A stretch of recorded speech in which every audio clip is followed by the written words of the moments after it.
8h05 sur Europe 1, on prend à présent la direction de l'Ukraine qui entre aujourd'hui dans sa 3e année de guerre. Le 24 février 2022, Vladimir Poutine annonçait une opération militaire spéciale en Ukraine.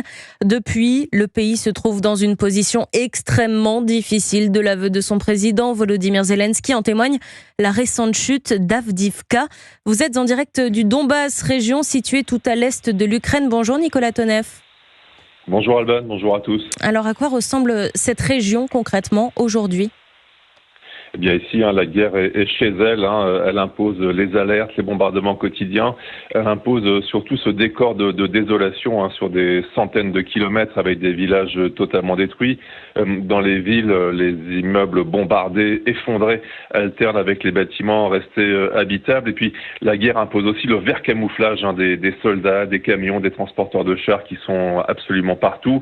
Et également le bruit à moins de 30 kilomètres des zones de combat. Les explosions sont audibles, et même encore plus loin, 40 km pour les bombes d'aviation. Et les habitants que vous avez rencontrés, Nicolas, dans quel état d'esprit sont-ils aujourd'hui ?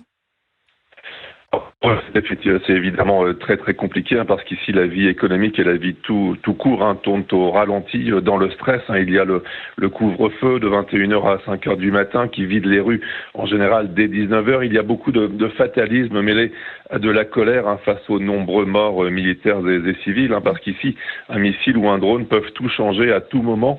Et si certains espèrent encore une fin de la guerre dans les mois qui viennent avec le soutien occidental, militaire et diplomatique illustré par la venue d'Ursula von der Leyen, beaucoup pensent que cette guerre va durer encore de longues années dans la souffrance. Merci beaucoup Nicolas Tonev, envoyé spécial d'Europe 1 en Ukraine.